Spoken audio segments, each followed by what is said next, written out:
And greetings and welcome to the QCast. This is season 3, episode 30. 30 of these this year. Holy cow, that time has flown for sure.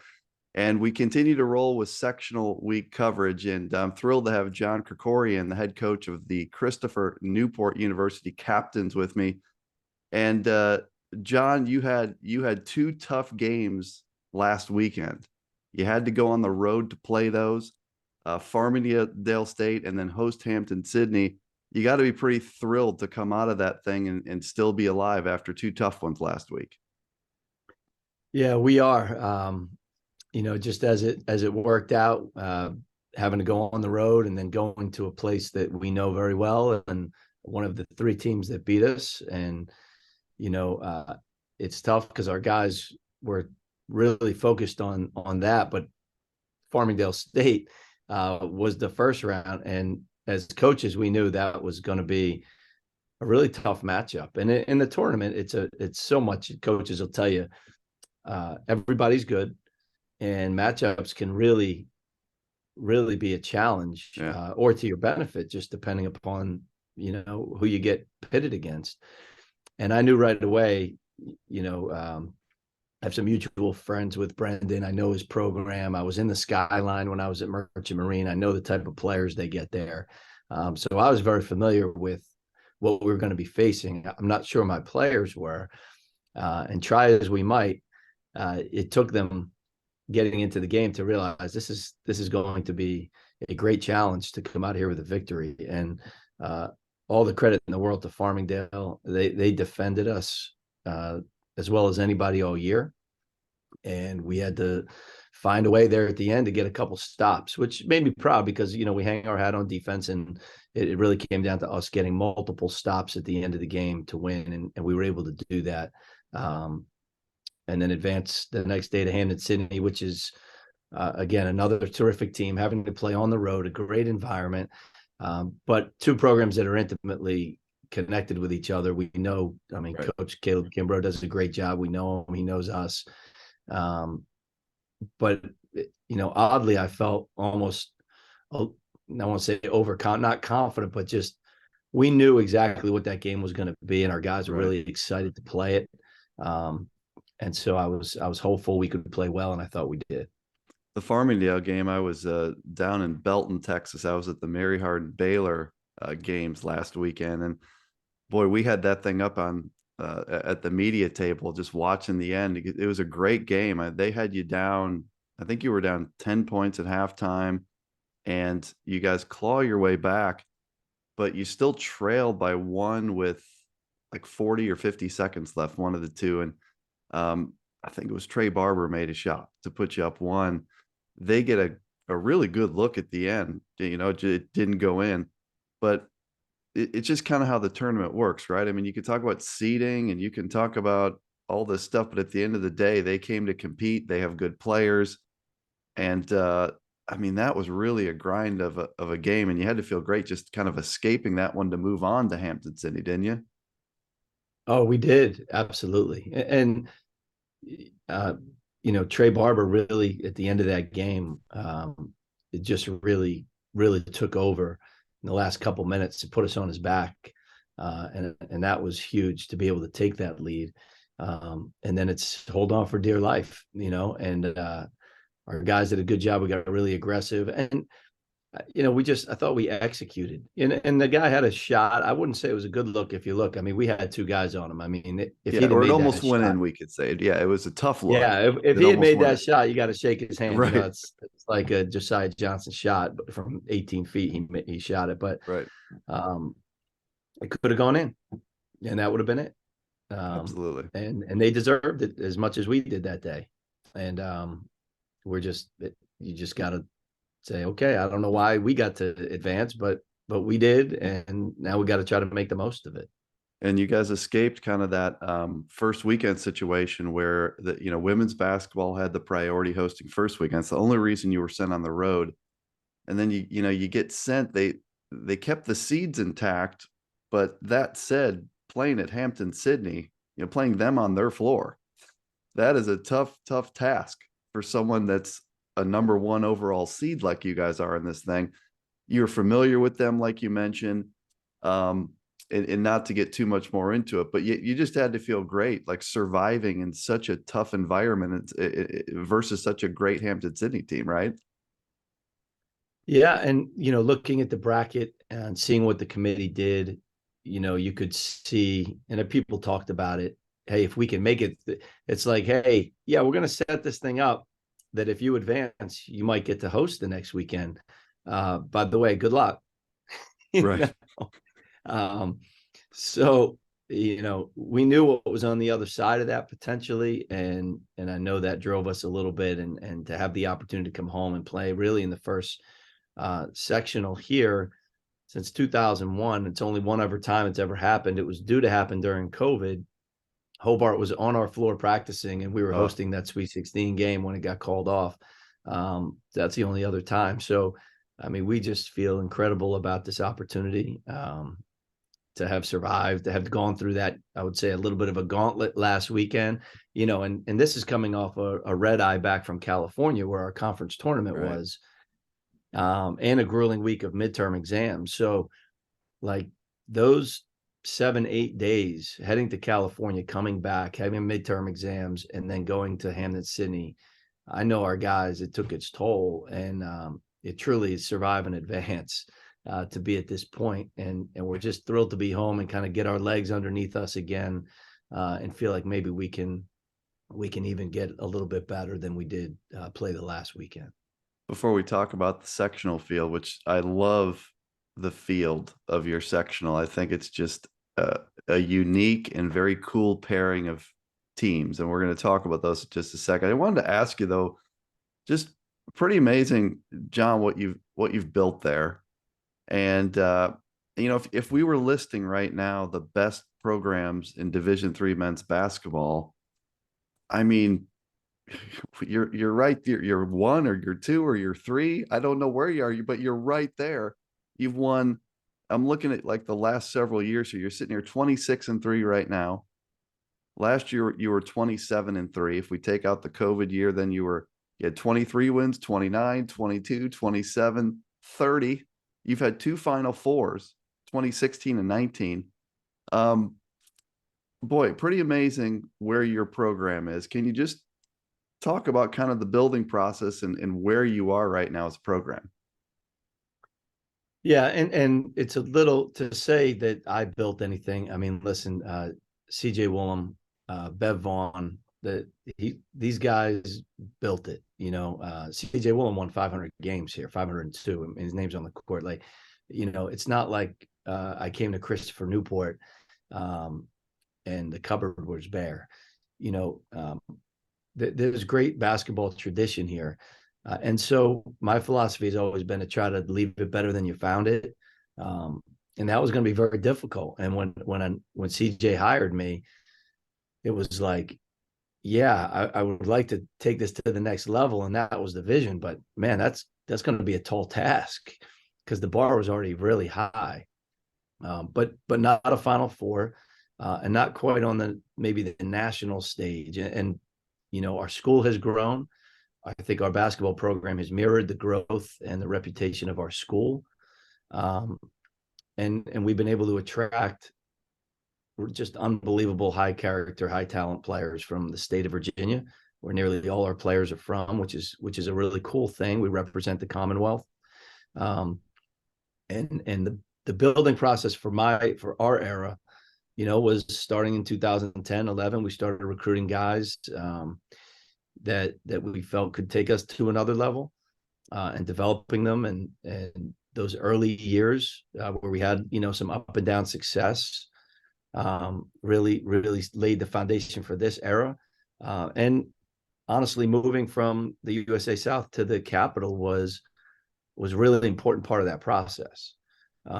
Because we went, I thought, to a little more of a national league, a more competitive league. When we got in the league, the CAC, we finished fourth, and we had 4 teams in the top 25: St. Mary's, Wesley, and Mary Washington. Yep. And we were the fourth of those. So it's like, man, you better get up to speed if you want to win this capital. And then we won the capital in 2016, and lo and behold, by winning the capital, now all of a sudden we were as good as anybody in the country. Right. because we had seen that day in and day out. And from there, it's kind of the bar has been set, and these players have come in and continued to meet it and reach it, and they care about it. And it's not lost on them that yes, we've had a lot of success, but we haven't won the big one. And I know that's on the mind of a lot of people here, and we're excited about the opportunity to do that. I have no idea if we ever will. That's like I mean, that's an incredible accomplishment. It takes a lot of luck, a lot of hard work, a lot of shots that either going to go in and go out. Yep. But what you want to do is put yourself in a position where you can have the opportunities and compete. And I'm excited for our this current group to have that opportunity.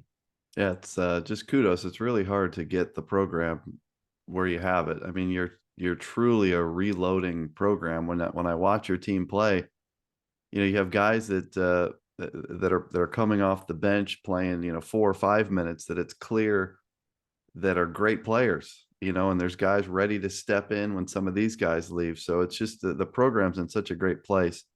Let's talk about this group you have coming to town, because this is fun. So you've got Mary Hardin Baylor.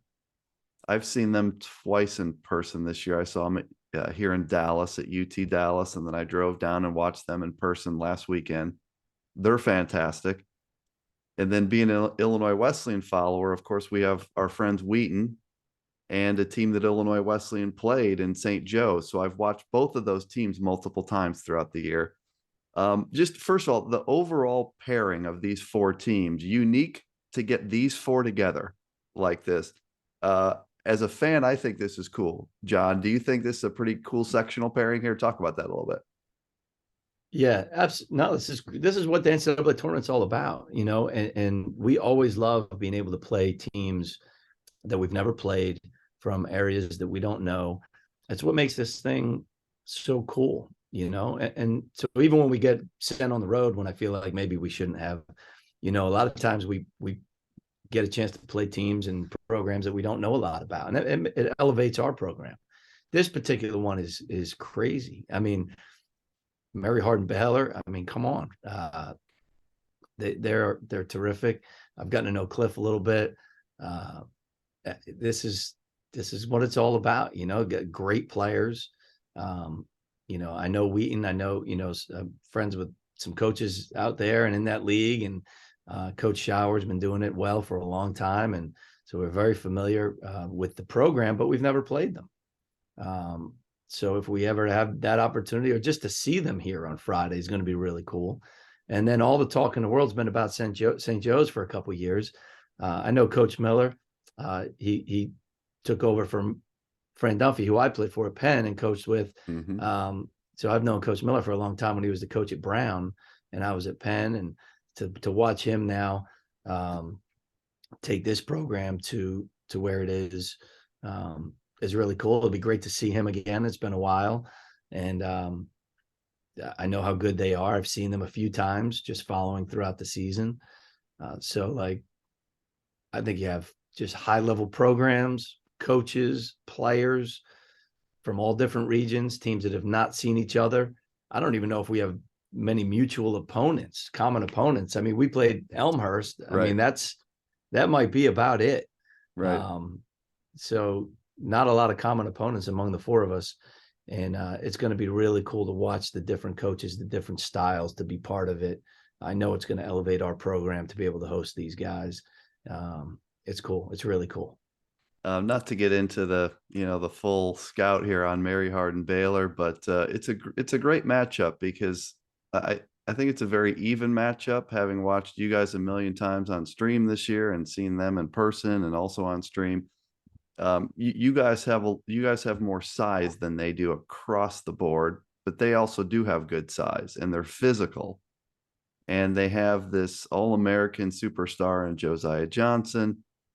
They have this really unique player in 6'6" Ty Prince that does a lot of great things, and they have kind of an underrated guy in this Feely kid who's just really physical and athletic and has a motor.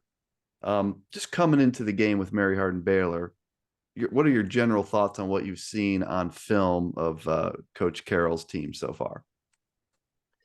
Yeah, I'd actually like a little more of your input. You've seen them, so if you want to, break it down a little bit more, if you have any baseline out of bounds sets that you've seen I've that got a might few. cause some problem. I can't do that to Cliff, but I mean, I do. I have the scout on him, Coach. I definitely Maybe do. offline I'll give you a call later Absolutely. on. Uh, I mean, these guys, they just keep coming at you. I think that's what I've seen is they keep coming at you. And yes, Josiah and Ty, they have the accolades and the numbers and usually hit and take a lot of the big shots. But it is definitely not the case that, the other guys are quote unquote role players. Yeah, They are coming at you.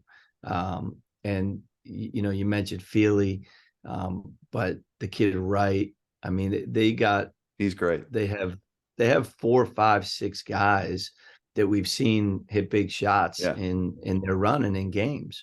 They're fearless. They're fearless on both ends of the floor, and they keep coming at you. And that's probably the biggest thing that I noticed is, there's been many teams that have had a lead on them, yeah. or thought they were in a comfortable position, and evaporated in seconds. They have their foot on the gas for 40 minutes, Yeah, UT and on Dallas both ends had of the them floor. beat. Like UT Dallas in that big game late in the ASC season. I think they were up 10 with 3 minutes left or something like that. And you're right. Like Mary Hardin Baylor has zero quit in them, and they just keep coming at you, Coach. Like playing a team like that, that's pretty tough, right? When you know that you're going to get it for 40 minutes. Yeah, and it's on both ends of the floor, right? So we talked about the weapons offensively and guys that are willing to step up and make big shots. And then defensively, they are they're unique. They play a style that we haven't really seen out here. It's more of a kind of a Chris Beard Texas kind of style that they have now going with some unique concepts with a lot of pressure and creating a lot of turnovers. So, it's if you're comfortable, if you try to get too comfortable on offense, before you know it, you'll be finding yourself in some turnovers and creating some offense for them that way. So, I think it's going to be a high octane game. Yeah. I think our guys are going to have to get a good night's sleep to get ready to play that game. It's going to be a great, great matchup. And then on the other side of it, you've got St. Joe of Connecticut, who is one of the best defensive teams in the country, if not the best. They're right up there. And then you've got Wheaton, which is just a really skilled, sound team with talented guy. They have a All-American point guard in Tyson Cruikshank. TJ Askew is a fifth-year guy that came in from Claremont Mud Scripps. So you just kind of have contrasting styles there in that second game. I can see that going either way. I guess you guys will kind of have your assistant scouting both teams as the first game plays out. Is that usually how these things work in the sectional, John? Yeah, I would say, and that's the one benefit of probably the only benefit of being on the road is that you play first. Right. So if you are fortunate enough to advance, you get to sit down with your pizza and Right. kick back with your feet up, and watch the game while they're killing each other out there, which happened last weekend with Emory and Hammond Sydney. Man, what a great basketball game that was. You got to just be a fan and watch the game. Right. But when you play sec, you don't have that luxury. You're getting ready for your game, and you can't Yeah. really put a lot of attention in the first one. And for me, one thing I've always done in the tournament is I don't, maybe this is not good, but I don't even look at these guys. I know St. Joe's program. I watched them on film during the season once or twice. Wheaton I saw because of us playing Elmhurst, but as of this week, I couldn't tell you the name of one player. I mean, I couldn't tell you what they run or how they defend. I'm not even going to look at it. I am Mary Hardin Baylor, like locked. Yeah. If we're fortunate enough to advance, I just got to trust that my coaches and I will, not sleep, stay up, and try to get the team ready for whatever it is on a quick turnaround. That's the other part of this tournament that is just so crazy, and I know they changed it for the Final Four, which is really cool. But in these sectionals, like it's back to back. So yeah, you don't have any prep time really. It's kind of unique. Those matchups on the second day, there's no preparation. But for me, I know it'll be a cool game. I probably won't even watch it, to be honest with you. Maybe I'll peek out there, Right. but yeah, my assistants will be out there and they'll have watched some film and stuff. But I just know it's going to be two great teams. I'm sure it'll be a great game that someone will tell me about. Right. You know, I'll be freaking out about Mary Hardin Baylor in the locker room. Which I think is the only way to do it. I mean, when it's lose or, win or go home, I don't think you can put any of your time into the other teams before you know who you're playing. So, yeah, you mentioned Elmhurst a couple of times. I wanted to ask that Bilas Classic was really cool. I watched your Elmhurst game, and I know that my guy Coach Baines really well. Well, can you just talk about the genesis of the Bilas Classic? How did that come about? It seems like a really unique thing. Yeah, it really is. Jay started his camp however many years ago. It's like an old school basketball camp for high school players. It's really cool. Anybody who's in the area that would ever go to that, I'd recommend it. It's the kids get really good coaching, and John Serby, who's a longtime college basketball coach, kind of runs it with Jay, and they've been doing this for a while, and it's cool. And they decided, the best coaching these kids could get, because you can't hire Division I coaches to work camps in these summers. So they hired head Division III coaches to work the camp. John Baines is one of the first guys. He and John Serby actually were high school teammates. So Yeah. he goes way back with this camp. And, I think it was after 2016. I think it was after the Final Four. I got a random email. Hey, do you want to come down and coach this thing?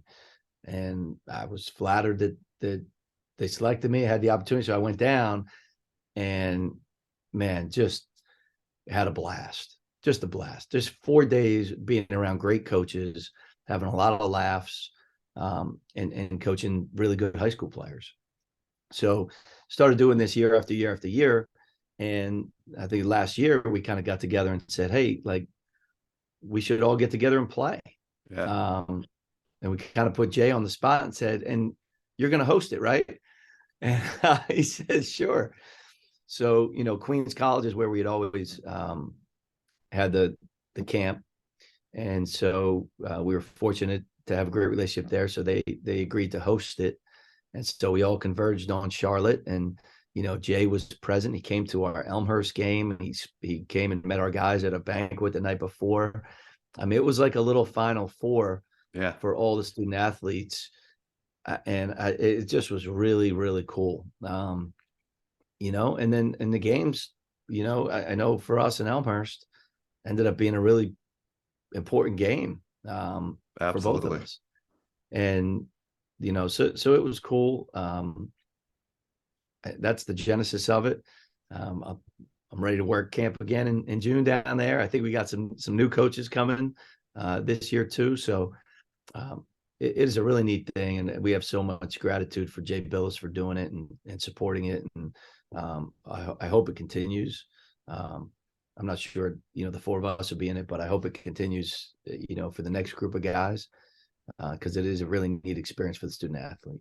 And great point about like that game you played against Elmhurst way back when in Division III. It doesn't matter whether you play a game in November, December, or the last week of February. Like, had Elmhurst found a way to beat you guys there in that tournament, in that tournament, I mean, they would have been in, right? Like that one win and the regionally ranked win against you. So like these games are all huge in Division III. There's no game where you can say, oh, it's only December. That was a huge result in the picture.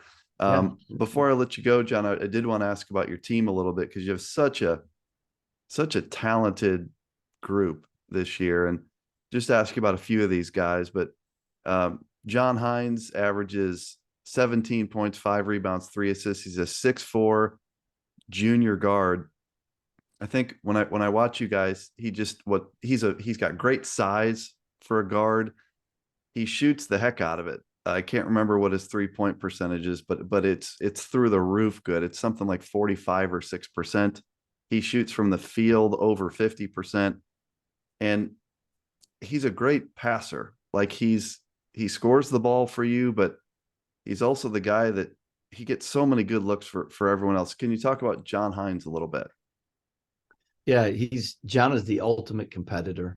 Um, he just wants to win, and by nature he's a scorer. He's worked on his game. He loves being in the gym and trying out different moves, and so he's got an uncanny ability to get off his shot, even against bigger guys and in traffic. So you can give him the ball and feel pretty good that you're going to get a 50% or better look at the basket, no matter what's going on. But as is the evolution of any player, you're going to draw double teams and get a lot of attention. He also takes a lot of pride in his passing. So, if you overcommit to help on John, he's going to take pride in finding the open man. That's a pretty complete basketball player, in my opinion, Yeah. and he rebounds it. He's physical. He's just a winner. He's just a winner. And, when your leader of your team is a competitive guy like that, that's probably been the most contagious thing throughout the group this year. Is their competitive spirit is through the roof. Trey Barber is another guy that just jumps off the page, 13 points and 8 rebounds. And I think there's certain positions in Division III that seem to be separators for me, and being able to find that stud 5 guy is a real difference maker in Division III. And you've got a guy here, 6'8", and he's not just a guy who scores it for you. He scores inside, he can face, but he really defends, and he causes problems for the other team's low post guys. Talk about Trey Barber, if you would, John. Yeah, we've you mentioned that we've had some really good forwards here.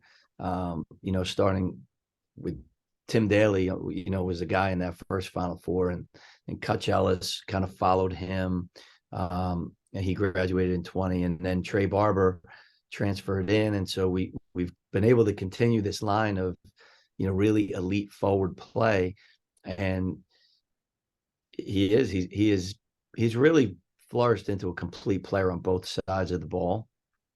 We feel good that if we do throw him the ball down there, he's going to make something really good happen for us. Whether it's scoring, or again, if they collapse down, he's a willing passer too. He shoots the ball well enough from the perimeter that you can't just not guard him. He works on that. He's a good shooter. And then, as you mentioned, that and this is critical in college basketball. If you're a center or forward, can guard their matchup one-on-one without requiring help, that makes a huge difference. And so we feel really good anytime he's matched up to somebody one-on-one. And then he's just got an incredible ability to block shots, and that anchors our defense. It makes life really hard for other teams. So even if we make a mistake, maybe on the perimeter, or if we want to get over aggressive on somebody because they're good, well, okay, they drive it to the basket or they back cut when they got to deal with him coming over and potentially blocking their shot, which he did late in that Farmingdale game. They had a look prior to the final look that he got a piece of that you can't put a price tag on that, and even the shots that he doesn't block, he alters. And then he's quick enough to make 2 plays. There's some guys that they go in there and they can block a shot, and then they're in the third row. He blocks a shot and then he turns around and gets the ball. Right. So he's a multiple play guy, and it's been really fun to watch his development this year. Then all these guys are good, but just a third guy to ask you about is, maybe one of the underrated guys, maybe doesn't get talked about as much on Twitter and things as Hines and Barber, but Matthew Brody, 12 points, 4 rebounds, 2 assists. He's a 6'5", fifth-year guy. He's a guard.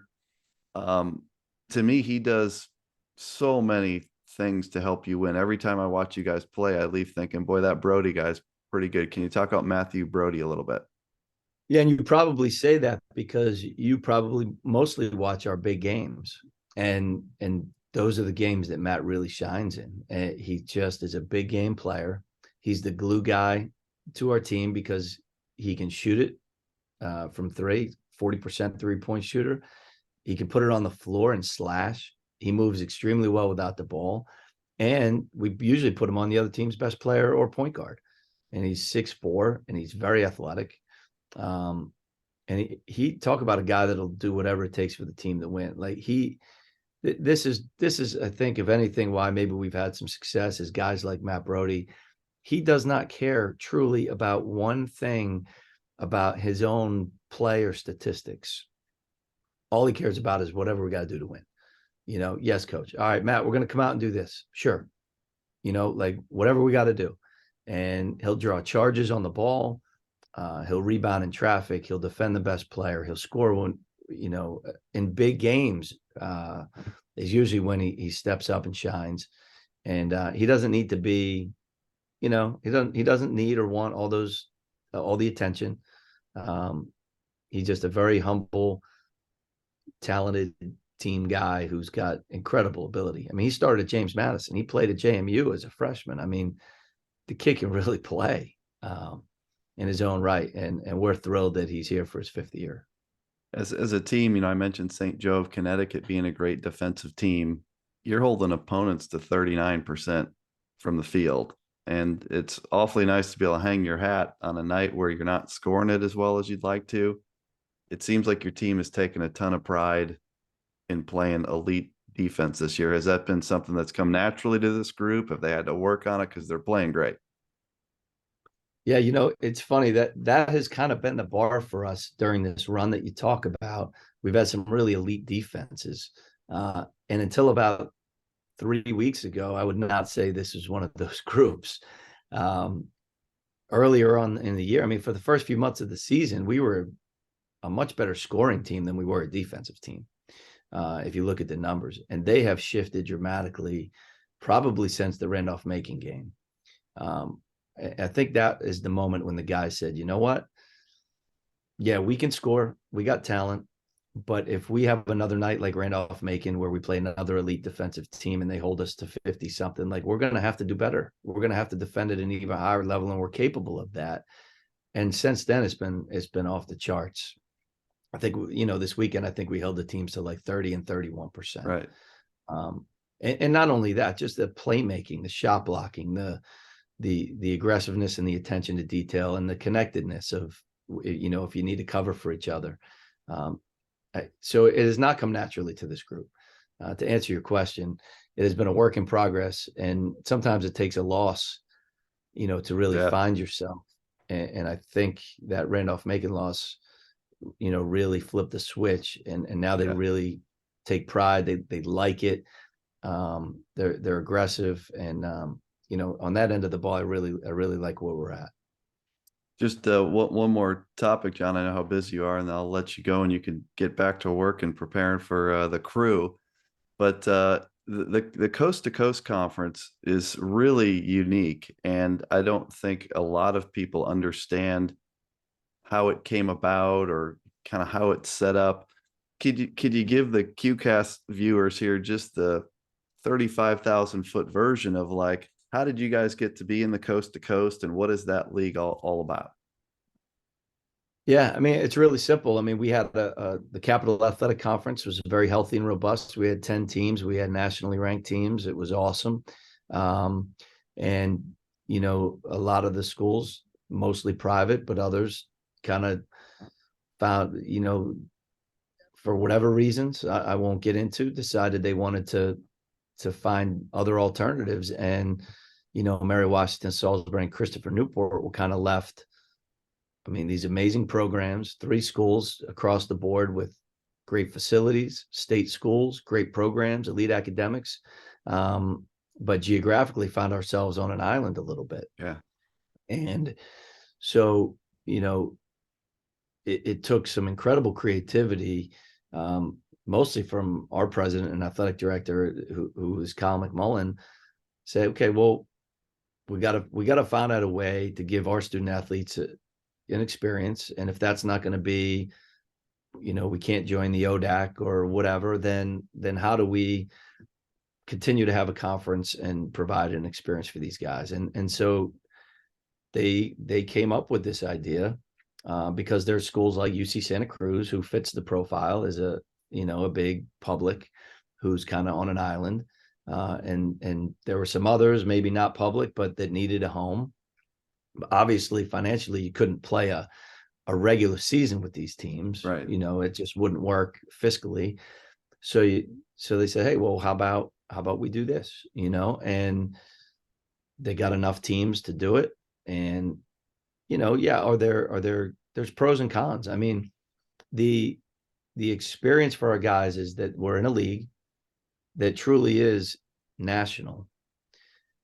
We flew to Santa Cruz, played in the G League arena. I mean, unbelievable, like really, really cool experience. We still have these great rivalries with Mary Washington and Salisbury. And we still play a round robin with those guys in January and February. We have all of our ODAC rivals. And so, it provides opportunity scheduling. So like this year, our SOS is really high because we get to play Elmhurst. We get to go play Randolph-Macon, Hammond, Sydney, and these guys, So we have some flexibility in scheduling. It's not always easy, but, as we always say, if it was easy, everybody would do it. Right. And so that's where it is. That's where it's at. Is it the perfect, most ideal, solution that could have come to be? It's really the only one, in my opinion. And it took incredible, I can't even believe the thought process to make it happen. It's working. We got all conference players of the year. The kids are eligible for awards. We get this cool travel. We get to build our SOS, and we have natural rival games within driving distance. So, I mean, I don't know how, I don't know the future. I don't know, 10 years from now, if what it looks like, but, right now, it's a real positive for our players. It's cool. And here we are, we're getting to play in another Sweet 16. We had two teams in the NCAA tournament, Mary Washington was 3 points away from a sectional. So obviously the quality of play at the top half of the league is as high as any. And so that's that helps. 10,000 foot view, and it looks pretty good to me.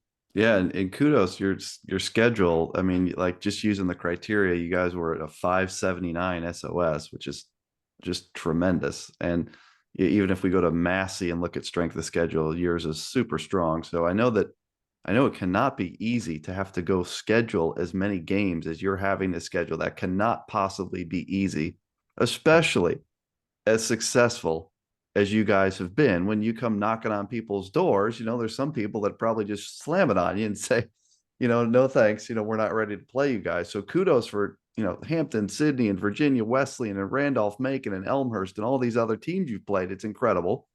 One quickie, I heard you on Hoopsville 2 weeks ago, and I thought it was cool when Dave was doing his fundraising effort, and you kind of doubled down on it. And you said, look, guys, we got to do better than 5,000. We need to do 10,000, and we need to do it now. I think Dave's inching up on that now with your help. I just wanted to ask you, just for the sake of our friend Dave, Hoopsville's been awesome for 20 plus years. It's important that Dave continues to build that thing. Let's try to help John, some people, make those final donations, right? We want to send Dave across the finish line and more on this thing.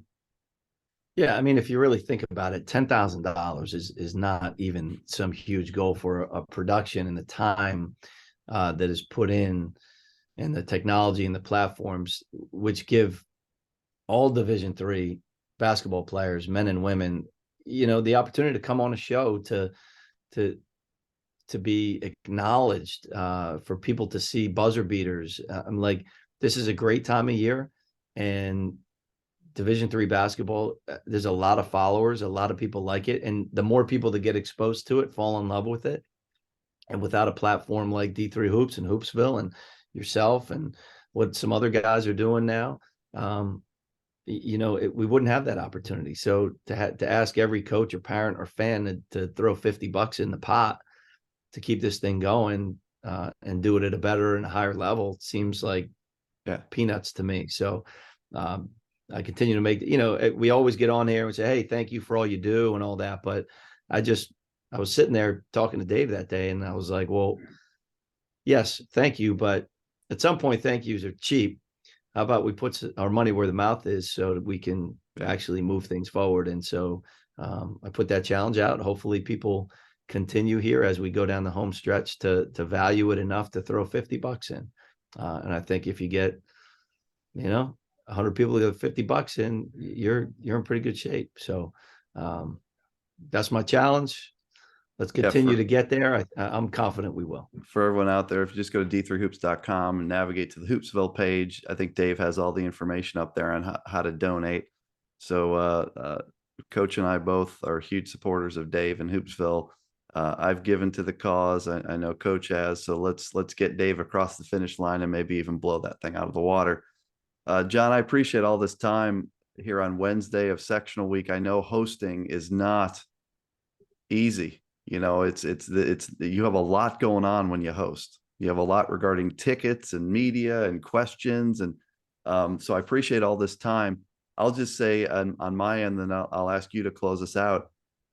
Incredible job, taking over this program that was already great and making it even greater. I mean, what you've done here since 2010, 11 has been just outstanding. I mean, you guys are one of the elite programs in Division III every year, making a top 25 ballot, just a matter where I'm writing Christopher Newport on that ballot right there. So kudos to you for everything you've accomplished, and good luck this weekend. I know how much you guys want to hang that banner, right? It's hard to do. It's hard to do. You got tough games to win this weekend. So kudos to you and everything you've accomplished, and good luck. And I'll turn it over to you, John, for anything else for the QCast listeners, for Christopher Newport fans, anyone else that's watching the QCast here. Yeah, well, I really appreciate you having me on and for acknowledging, Christopher Newport out here on the East Coast. Most of us thought that you only were like acknowledged people and teams in the Midwest. That used to be my deal. I didn't think you knew of any programs out this way. So, for you to actually say that is so meaningful to our fans and to me. No, I'm just joking. I know you follow it all, but we really appreciate you having me on and all that you do to give our student athletes a platform. And I know we got Dave coming down on Friday, so I'm really excited about that. I don't think Dave's been here. Wow, which is really crazy. He's coming down. You're gonna have some characters there. That's a good group of, you got Dave in the house. You got Cliff Carroll in the house. You got Mike Shower. You got Glenn Miller. That's a good group coming to town right there. Let me tell you, that's a good group. Yeah, if only we didn't have to play these games, we could hang out over dinner. But it's going to be awesome. This is what this thing's all about. And thanks again for having me on, and looking forward to a great weekend of basketball. I'll be in Fort Wayne. And so hope to see you there, John. And again, congrats, kudos, and just enjoy the ride, right? Make sure you and your team enjoy this weekend, because it's hard to get here, and it's going to be a lot of fun. So thanks, John. I appreciate it. Thanks, Bob.